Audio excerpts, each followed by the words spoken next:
Welcome back. We are diving deep into the real storm center of the Ryder Cup at Bethpage Black today. That's right. It's the final day. The singles matches are underway.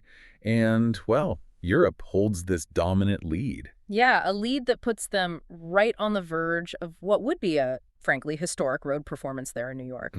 And this deep dive, it isn't just about, looking at the leaderboard. No, we're trying to extract the crucial stuff, the tactics, the logistics, the whole reality behind this event. Our mission today, then, is really getting into the trenches of that final report, the September 28th analysis. Exactly.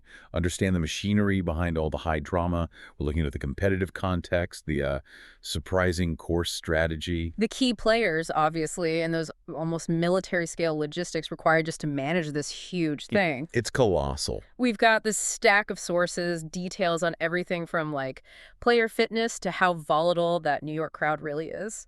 And the American side, they face this really stark calculation today. The report nails it.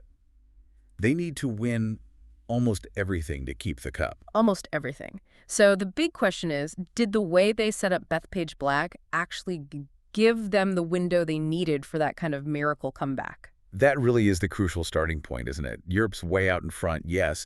But what's fascinating is how the course itself was specifically calibrated. Calibrated? How so? For volatility. Almost like an accelerant for an American push, maybe. Right. Bethpage Black, I mean, everyone knows it for being punishingly hard. Oh, yeah, the black course warning sign and everything. Right. But for this, the report says it was defanged for drama. I like that phrase, defanged for drama. But, if you're a purist, tweaking the black course like that, it sounds like heresy. Maybe. But tactically, what did it involve?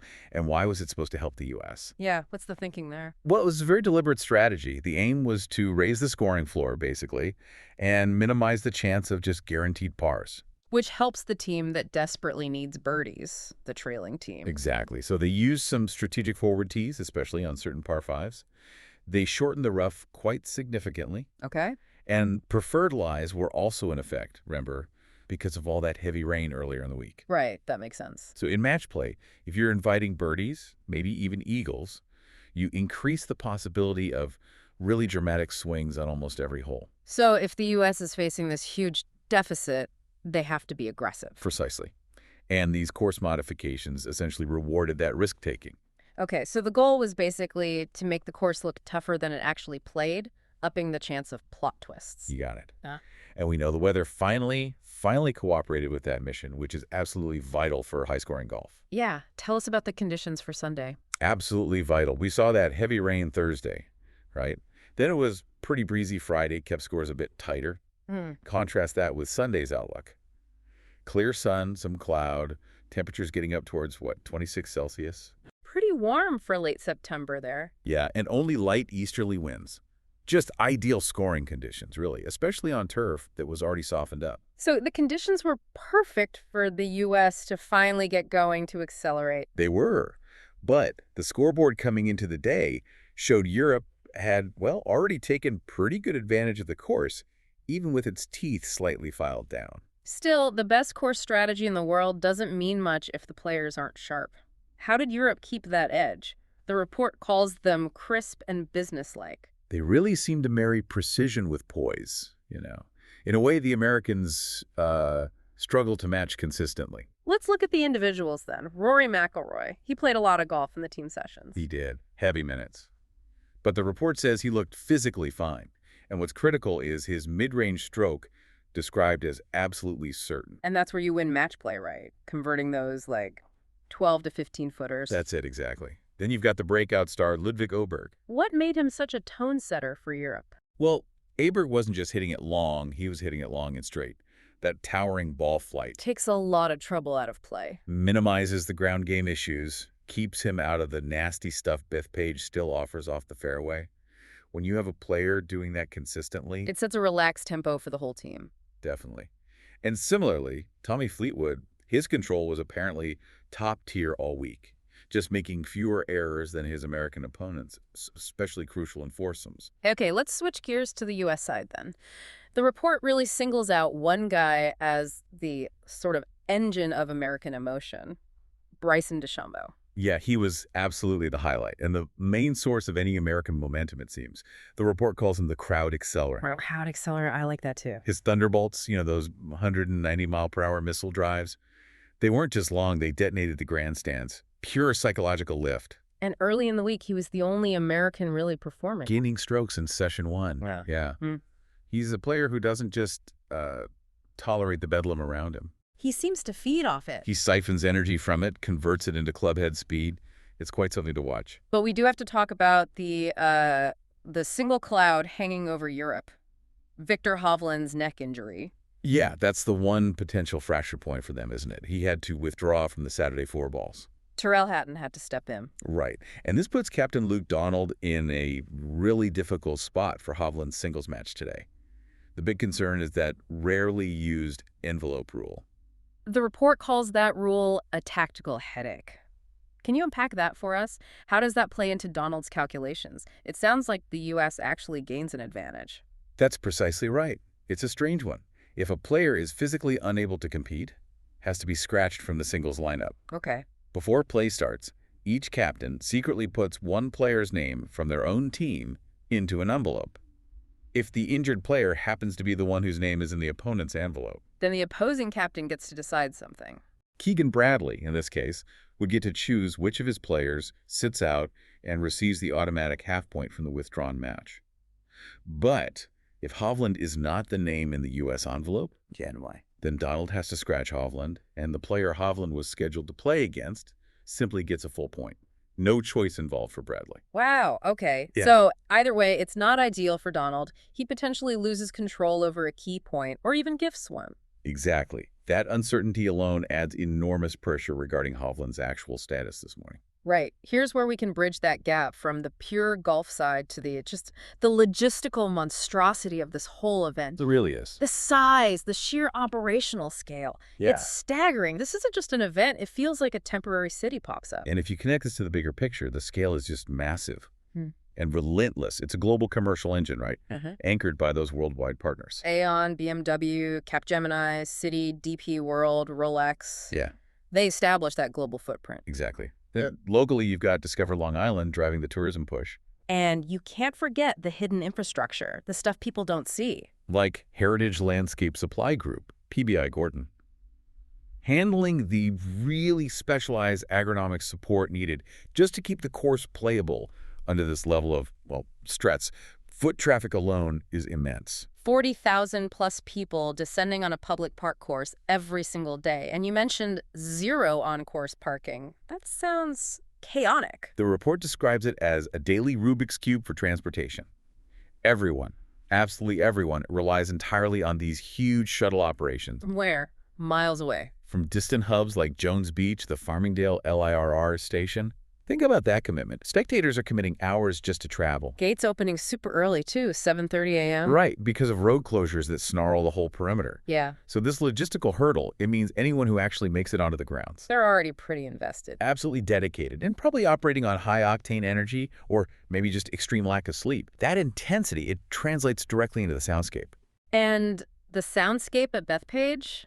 It's legendary, isn't it? Being called the loudest crowd in golf. It is completely relentless, that sound of USA just rolling through the grandstands, especially around the 17th hole. It transforms the course into an arena. It must be intimidating. The noise level was apparently so aggressive that the European team actually practiced with simulated decibels. They tried to replicate it. Wow. That's not normal prep work. No. That speaks to a level of crowd hostility, or at least volume, that goes way beyond your typical PGA Tour event. And that training was clearly needed, because we did see some fan-player friction cross the line this week. The intensity created flashpoints. It really raises a serious question, doesn't it? About the line between passionate support and, outright disruption. Heckling definitely cross lines sometimes. Oh, absolutely. It forced referees and even players Rory McIlroy, Justin Thomas to step in and cool tempers down mid-match. Heated exchanges involving them? Yes, and apparently caddies and vice captains got involved too. The whole environment was just visceral. Which leads perfectly into that incredible story about Rory McIlroy's preparation and his famous response on Saturday. It's really the defining moment of that crowd tension, I think. Right. We know from the report he trained using VR headsets specifically to simulate that hostile noise. So he was expecting it. He was ready. Anticipating it, yeah.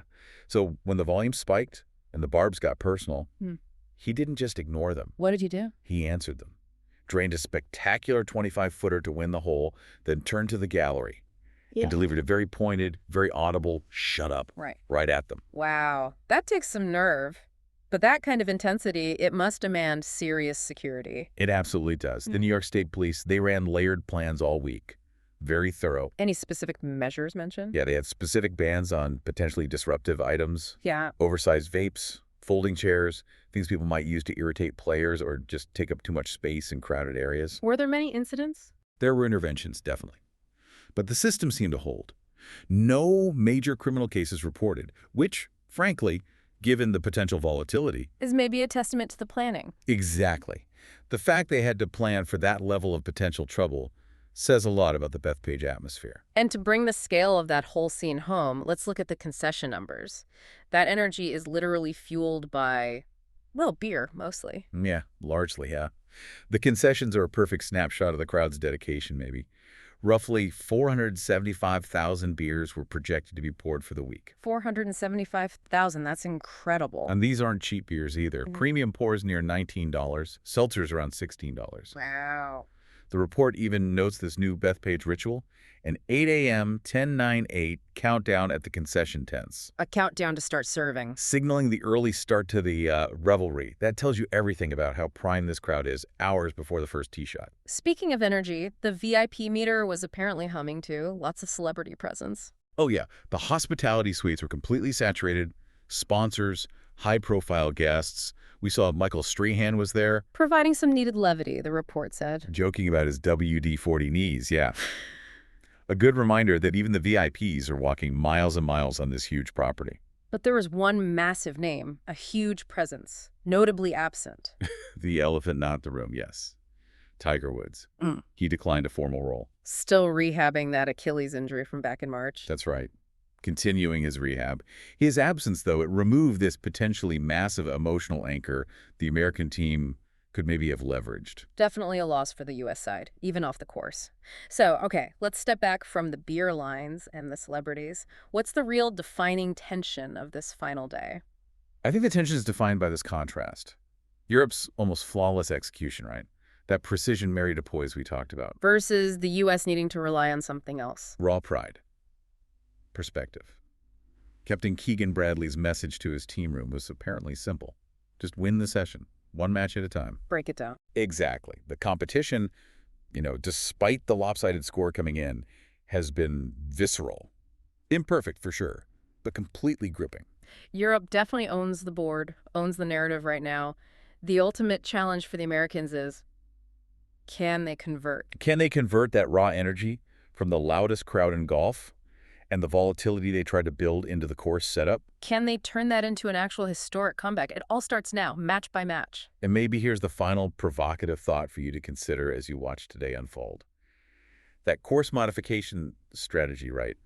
It was intended to maximize plot twists. Give the Americans a fighting chance by inviting birdies. Exactly. So the question isn't just who wins today, it's whether that strategic decision to defang Bethpage Black using those forward tees, the shorter rough, actually succeeded. Succeeded in creating the volatility needed for a plot twist. Right. If the U.S. falls short, is it because they just failed to execute under pressure? Or did the strategic softening of the course simply not go far enough to break Europe's superior precision? That course setup decision. That's the tactical choice that will be scrutinized long after the final pep drops and the cup is lifted. It's a fascinating layer to this final day drama.